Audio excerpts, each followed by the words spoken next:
Disclaimer: this content is intended for mature audiences only. Viewer discretion is advised. It all started on a quiet evening that felt like any other.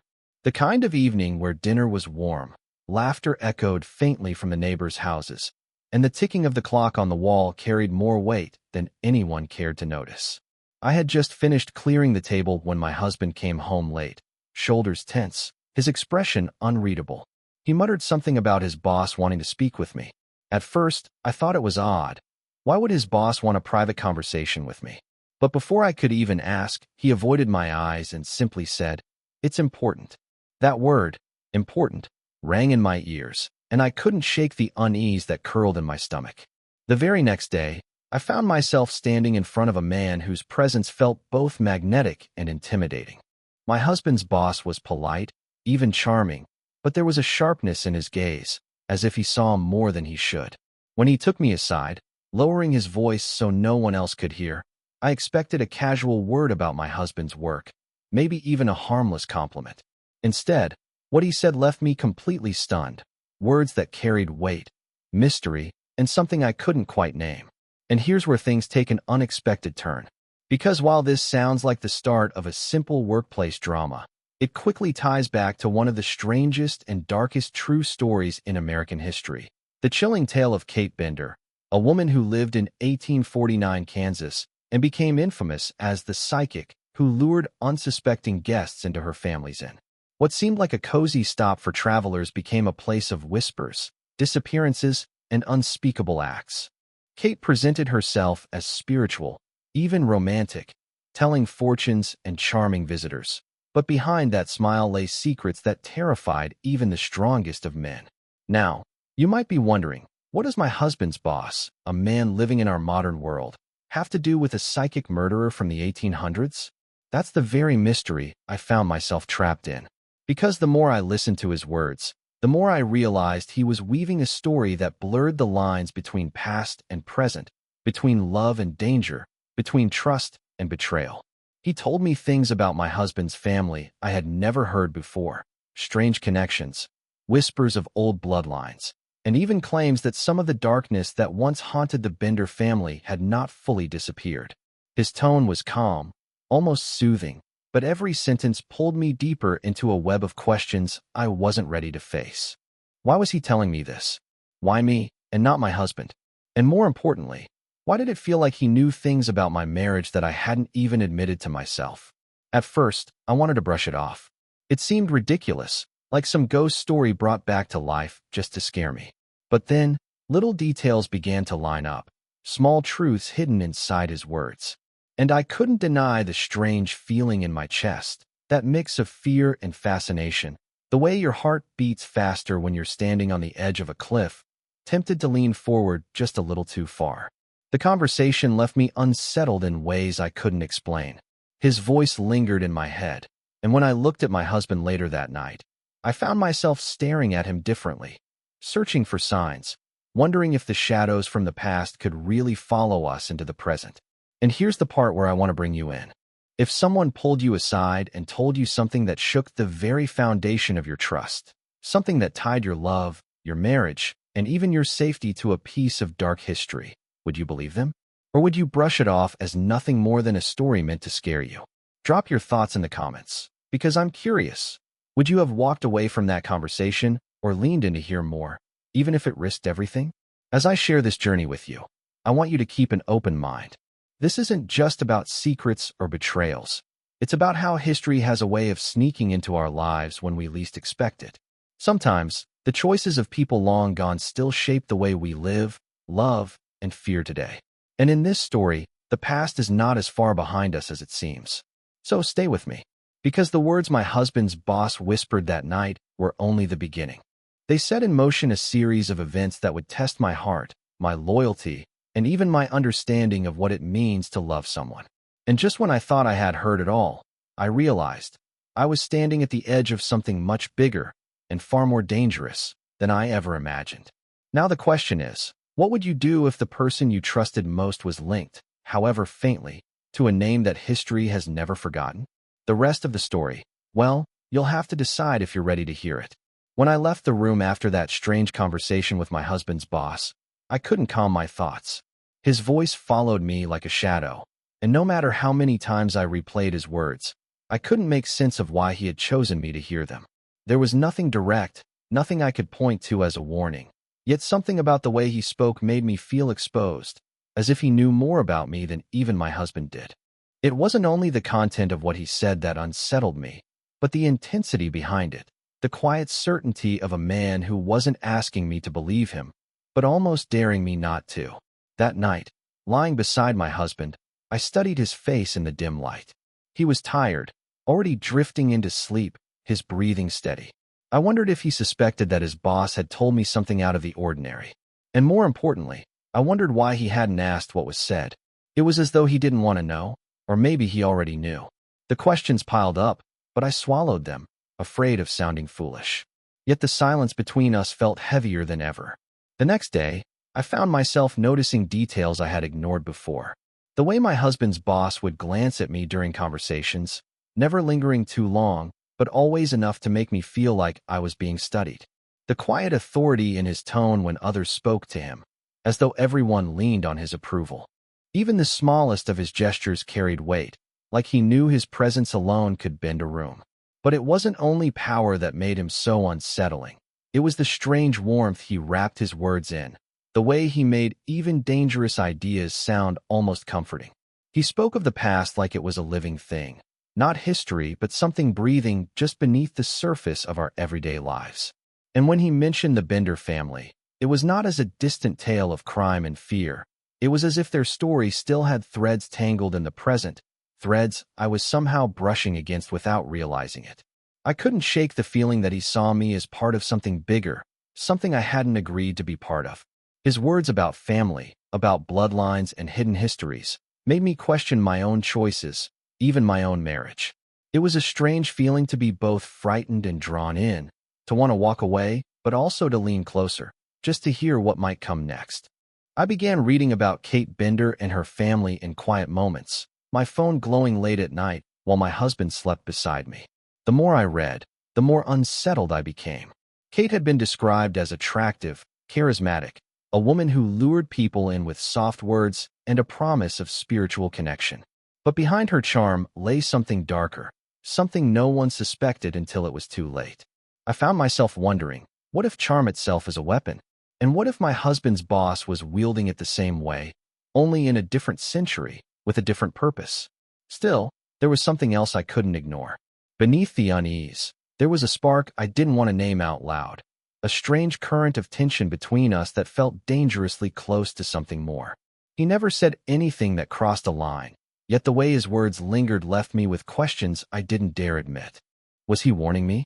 Testing me? Or was he slowly pulling me into a role I didn't yet understand? Every time I thought about telling my husband, my throat tightened. How could I explain the strange weight of a conversation that hadn't been explicit? How could I say that his boss had shaken me, not with threats or promises, but with stories, with history, with suggestions that seemed innocent but weren't? Would my husband laugh it off, or would he finally show me what he'd been hiding behind his silences? I started to notice how often my husband avoided speaking of work at home. When I asked casual questions, his answers were clipped, rehearsed, as if he was careful not to reveal too much. And that silence made the words of his boss echo louder in my mind. What if my husband was part of something he couldn't tell me? What if his boss's interest in me wasn't about me at all, but about testing my husband through me? And yet, I couldn't shake the softer parts of the memory either. The way his voice lowered when he spoke, the way his eyes seemed to search mine not only for agreement, but for understanding. It was dangerous to admit, but some part of me didn't only fear him, I wanted to know him, to understand what lay behind his half-smiles and cryptic words. That curiosity felt like a betrayal, but it was real, and it grew stronger each time I replayed that conversation in my mind. Now I find myself caught between two truths. On one side, the love I promised my husband, the life we built together, the trust we were meant to share. On the other side, the shadow of a man who carried stories from the past like weapons, a man who unsettled me, but also stirred something I hadn't felt in years. And between them both lies the question I still can't answer. Am I standing in the middle of a warning, or am I being drawn into a history that refuses to let go of me? And that's the danger of beginnings. They rarely feel like beginnings when you're in them. Sometimes they feel like whispers, sometimes like accidents. But I know now that what he told me that day wasn't just a conversation. It was the first step into something I can't yet see the end of. The days that followed felt like a slow unraveling. Though from the outside, life looked perfectly normal. My husband went to work, I managed the house, and our conversations were polite but strangely shallow, as though we were both carefully circling around what mattered most. I wanted to ask him directly if his boss had mentioned anything, but each time the words rose to my lips, something held me back. It wasn't fear of him. It was fear of what the answer might be. Meanwhile, the memory of his boss stayed with me, sharper with each passing day. I couldn't forget the intensity in his eyes or the quiet certainty in his tone. It was as if he had handed me a puzzle and was waiting for me to solve it, piece by piece. His words about history and bloodlines kept echoing, and the more I thought about them, the more they tangled with the story of Kate Bender I had been secretly researching at night. The parallels were impossible to ignore. How Kate had charmed her victims, how she seemed to know what people wanted to hear, how she blurred the line between affection and danger. At the same time, I began to notice small changes in my husband. He was more distracted, sometimes staring off as though lost in thought. Once, I found him sitting at the kitchen table late at night, a letter open in front of him, his expression grave. When I asked about it, he quickly folded the paper and said it was nothing, just work. But the way his hands trembled slightly told me it wasn't nothing at all. That moment planted another seed of doubt, another reason to question what was really happening. The conflict grew sharper inside me. Was I imagining connections that weren't there, or was there truly something dangerous weaving its way through our lives? And where did my husband's boss fit into it all? His presence seemed to grow larger even when he wasn't there, as if every silence between me and my husband somehow belonged to him. One afternoon, he called me. I hesitated before answering, but curiosity won over caution. His voice was calm, polite, even warm, but the undertone was the same as before. He knew things I didn't. He asked simple questions about how I was adjusting to the new neighborhood, about my husband's long hours, about whether I ever felt lonely. They were harmless questions on the surface, but the way he asked them felt layered, like there were meanings tucked beneath the words. It left me wondering if he was simply reaching out, or if he was pushing me into some role I hadn't chosen. And here's where the subplot deepened. My closest friend, Emily, noticed something was off in me. Over coffee one morning, she leaned forward and asked why I seemed distracted. I almost told her the truth, but I stopped myself. How could I explain that my husband's boss was telling me unsettling things about history, about family, about shadows that lingered even now? She would have laughed, or worse, worried about me. Instead, I smiled, deflected, and carried the secret alone. But that very secrecy made the conflict feel heavier, like I was carrying a burden that wasn't mine to bear. Still, I couldn't deny that a part of me was drawn to the mystery. Late at night, when I sat by the window scrolling through old records and articles, I felt a strange thrill. The danger, the suspense, the unknown. It was like stepping into a story that wasn't mine, yet somehow was. My husband's silence and his boss's interest pressed me from both sides, and I was caught in between, not knowing which direction to turn. This left me with questions I couldn't shake. Was his boss testing me, warning me, or tempting me? Was my husband protecting me, or was he hiding something I was never meant to discover? And most of all, was I being pulled into a conflict that had started long before I ever walked into their lives? I want to bring you into this with me. If you were in my place, would you confront your husband directly, even if it risked breaking the fragile peace between you? Or would you lean into the mystery, let curiosity guide you, and see where the path leads, even if it means walking closer to danger?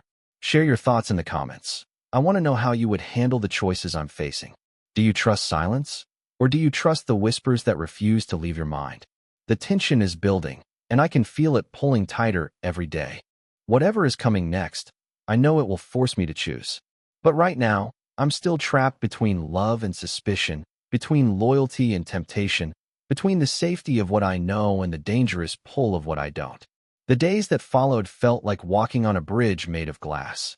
Every step seemed fragile, as if one wrong move would send everything crashing down. My husband grew quieter, more distracted, and though he tried to hide it, I could sense the weight of something pressing down on him.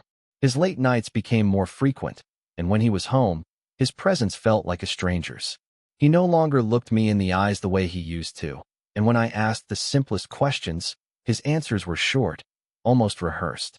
I knew something was wrong, but I couldn't tell if he was protecting me or hiding from me. His boss, however, was the opposite. He had a way of filling silence with words that lingered long after the conversation ended. Each time I spoke to him, whether in person or on the phone, I felt as though he was peeling away layers I didn't even know I had. He never said too much, yet somehow said enough to keep me awake at night, staring at the ceiling, wondering what he really wanted from me. He reminded me of a man carrying both history and secrets, using them like pieces on a chessboard, moving them just far enough to keep me guessing. The conflict between them, my husband's silence and his boss's whispers, grew sharper in my mind. I was caught in the middle, not sure which way to lean. One evening, while clearing the dishes, I found a folded piece of paper slipped into the pocket of my husband's jacket. It wasn't a letter, but a set of old, photocopied records. The names written on them made my heart skip a beat. Bender. Not just once, but repeated, with different initials and dates. Why would my husband be carrying that? And why hadn't he told me? I wanted to confront him right there, but something inside me hesitated. Instead, I tucked the paper back where I found it and carried the secret alone. But that discovery only made the boss's words echo louder. Was he warning me, testing me, or pulling me into a game that had already begun long before I noticed? Around this time, I began feeling eyes on me, even when no one was there. Walking through the grocery store, I caught myself glancing over my shoulder. At night, sitting by the window with my phone glowing in my hand, I thought I saw movement in the reflection of the glass, though the street outside was empty. My thoughts felt divided between fear and something dangerously close to curiosity. The boss called again one afternoon, his tone calm but insistent. He asked if I'd had the chance to think about our last conversation. I wanted to tell him to stop, to leave me out of whatever this was, but instead, I found myself asking questions about history, about why he thought it mattered now. His answers were never complete, always half-truths designed to keep me leaning in. And when he ended the call with the words, "You'll understand soon enough," I felt a chill ripple down my spine. Meanwhile, Emily noticed the changes in me. She pressed harder, asking what was going on, why I looked so restless. I almost confided in her again, but fear held me back. The story sounded too strange, too heavy for anyone outside to believe. And yet, I couldn't shake the thought. Maybe having someone else know could save me. But the risk of sharing it felt just as dangerous as keeping it inside. Then came the night when everything seemed to shift. My husband arrived home late, his face pale, his shirt wrinkled as if he'd been gripping it with restless hands. He avoided me at first, retreating to the study without a word. I stood in the kitchen, the silence stretching like a wire pulled too tight. When I finally followed him, I saw him staring at another set of papers spread across the desk. His hands gripped the edge, knuckles white. And when he noticed me, he quickly gathered them up, stuffing them into a drawer. I asked him what was wrong, but he only shook his head. His voice was low, almost breaking. "It's better if you don't know." Those words cut through me more deeply than anything else had. Better if I didn't know? That meant he was hiding something, something that mattered enough to risk losing my trust. That same week, his boss requested to see me again. Not in a professional setting, but privately, away from the office, away from my husband. The way he framed it made it sound casual, almost harmless, but I knew it wasn't. He wanted to tell me something he couldn't say in front of anyone else. Part of me wanted to refuse outright, but another part of me burned with the need to hear what he had to say. That night, I couldn't sleep. I lay awake, torn between the man I married and the man who seemed to know more about my life than I did. The tension pressed heavier with each passing hour, and I could feel myself standing on the edge of something I couldn't yet see the bottom of. This is where I want to ask you, what would you do if you were me? Would you go meet the boss and finally demand answers, even if it meant stepping into danger? Or would you stay by your husband's side, guarding the marriage you built together, even while secrets threatened to break it apart? Comment below with your thoughts, because I want to know which path you would take if the choice was yours. As the story moves forward, everything begins to converge. The secrets in my husband's silence, the whispers of his boss, the haunting shadow of the Bender family's past. And with each step, I feel myself being pulled closer to a moment where everything will come to light. The question is not whether it will happen. It's how much of myself I'll lose before it does.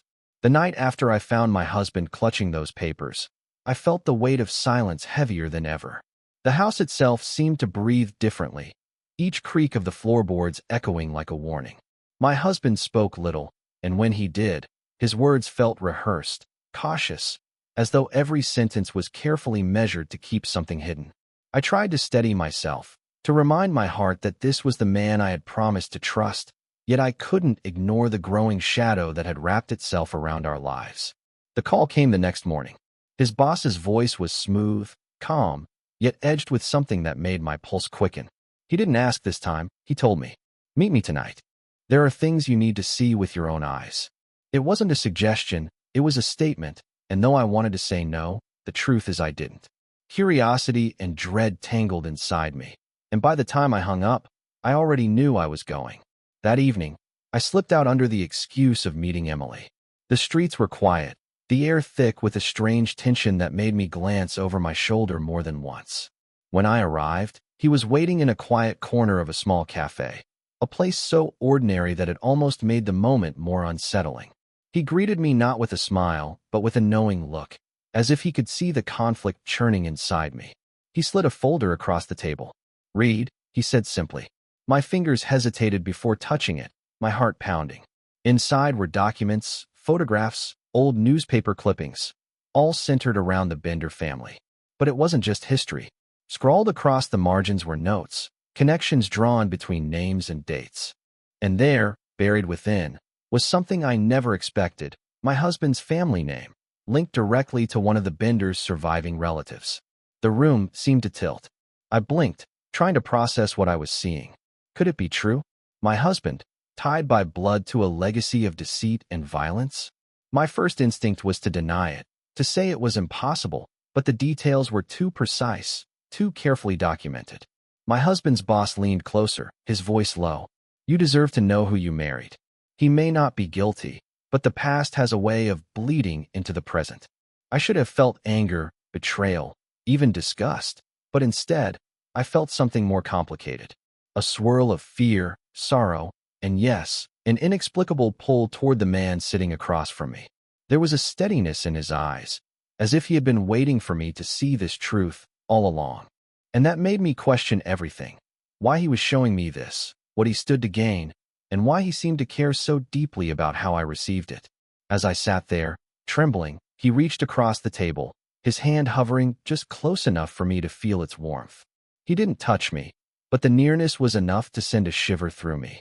"The choice isn't easy," he murmured, "but you have to decide who you can really trust." His words lingered like smoke, impossible to shake. That night, when I returned home, my husband was waiting. His expression was tight, his jaw clenched. He asked me where I had been, and for the first time, I lied to him outright. "With Emily," I said softly, forcing a smile. But the way his eyes searched mine told me he didn't believe me. He didn't push, but the silence between us became more dangerous than any argument could have been. The second twist settled like a storm cloud. Not only was my husband's family tied to a dark past, but now I was holding secrets of my own. I was caught between two men, one who carried silence like a shield, and one who carried truth like a weapon.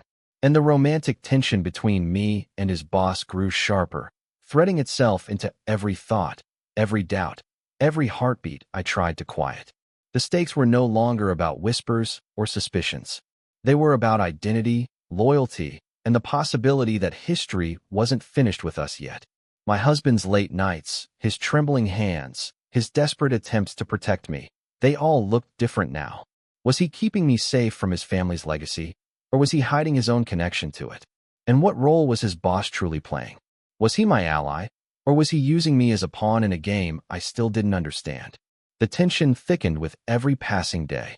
I began to wonder if I was being drawn into something that had no escape, if my life was no longer just mine to control. The past was bleeding into the present, and with each secret uncovered, I was being forced closer to a choice I wasn't ready to make. And now I turn to you. If you uncovered a dark secret buried in your partner's family, would you confront them and demand the truth? Or would you hold it close, waiting to see how far the shadows reach before stepping into them. Comment below with what you think, because the next step in this story is about to change everything. The night the truth finally broke open began like any other, quiet and tense. My husband came home later than usual, his tie loosened, his shoulders heavy. I tried to act normal, setting dinner on the table, but inside my chest, my heart was pounding with the weight of what I knew. The folder from his boss was hidden in my bag upstairs, its pages burned into my memory. I couldn't keep pretending. The silence between us had stretched too far. When I finally asked him directly, my voice trembled. Tell me the truth. About your family. About the name. His fork froze in his hand. He didn't look at me at first, only stared at the plate as though the answer might be carved into the food. Then slowly, he lifted his eyes, and I saw something break in them. He whispered, I wanted to protect you from it. He told me everything. The bloodline, the rumors passed down, the shame his family had carried for generations. He admitted that he had found the old records himself, the same ones I had seen, and that he had been terrified of what I would think if I knew. I'm not them, he said, his voice low but desperate. I'm not my family. I've spent my whole life trying to escape that shadow. The weight of his words sank into me, but before I could respond, there was a knock at the door. It was late, too late for visitors. My husband froze, his jaw tightening, and without needing to check, I knew who it was. His boss. When we opened the door, he stepped inside as though he belonged there. His presence filled the room, his gaze moving between the two of us like a man who already knew the script. He didn't waste time. He set another folder on the table, thicker than the first. It's time she sees everything, he said, his voice steady. My husband's face turned pale. Inside were not just documents of history, but recent reports, notes, and photographs. Connections that suggested someone in my husband's family was still active, still carrying forward the legacy of deception. One picture in particular made my breath catch. It was of my husband himself, standing outside a building I didn't recognize, meeting with someone whose face was hidden by a hood. I looked at him, my heart breaking. What is this? He shook his head, his eyes wide. It's not what it looks like. I swear. His boss's voice cut through. You need to decide who you believe. The room seemed to collapse around me. Both men staring at me, both certain their truth was the one I needed to accept. My husband's love, fragile but real, versus his boss's certainty, sharp and commanding. The tension was unbearable. For a long moment, I said nothing, my breath caught in my throat. Then I turned to my husband. If you want me to believe you, tell me everything now. No more secrets. And finally, he did. He confessed that he had been meeting with someone, but not to continue the past. He had been working with investigators to try to finally sever his family's connection to the Bender's name.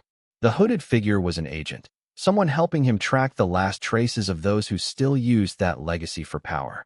I didn't tell you, he whispered, because I was afraid it would destroy us. His boss listened, his expression unreadable. Then, almost reluctantly, he nodded. He's telling the truth. I pushed you because I needed to know if you would stay by his side.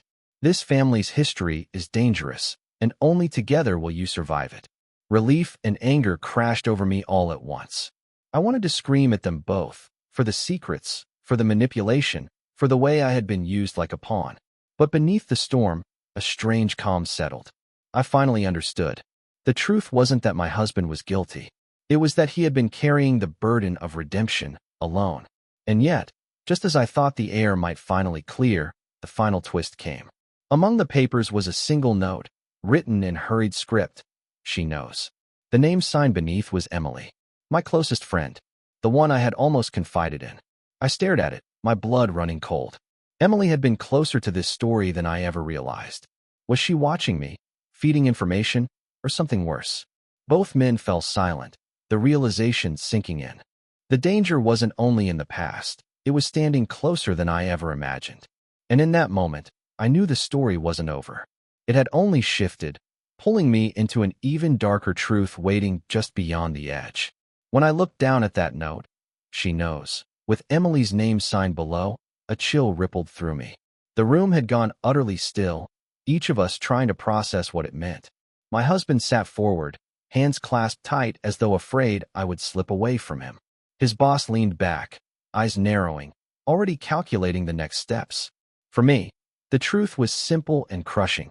The danger wasn't in dusty history books or secret files. It was standing right inside my circle of trust.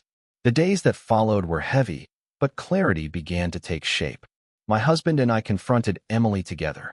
She broke easily under the weight of our questions.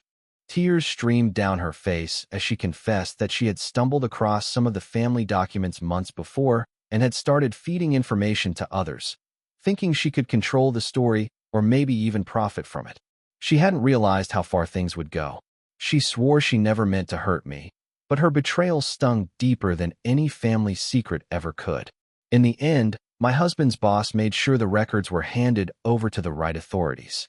The last traces of the Bender legacy were investigated thoroughly, and though whispers would always remain, the dangerous parts of that history were finally locked away. For the first time in what felt like forever, I could breathe without wondering what shadows lurked around us. But the real resolution came not from files or investigations. It came from us. My husband and I had been forced into honesty. No more hiding, no more half-truths. He told me everything, even the fears that kept him up at night, and I told him about the ache of carrying secrets I never asked for. Somewhere in those long, difficult conversations, trust began to rebuild. Not quickly, not easily, but with steady hands and open hearts. As for Emily, forgiveness wasn't simple. I had to choose whether to carry bitterness or to let go. In the end, I chose peace, not for her, but for myself. Betrayal had already taken enough from me. I wasn't going to let it define my future. Looking back, I realized the story was never only about the Benders or even about a boss who tested my loyalty. It was about love under pressure, about whether relationships can survive when the weight of history threatens to crush them. My husband and I walked through fire, and though we both carry scars, we came out stronger. Maybe that's the real lesson for anyone listening. Secrets have a way of surfacing, and love can only survive if it's built on truth. I wonder, if you had been in my place, would you have stayed? Would you have forgiven? Or would you have walked away? Comment below and tell me how you feel about the ending. Would you want to see a sequel where Emily's side of the story is revealed, or should the book finally close here?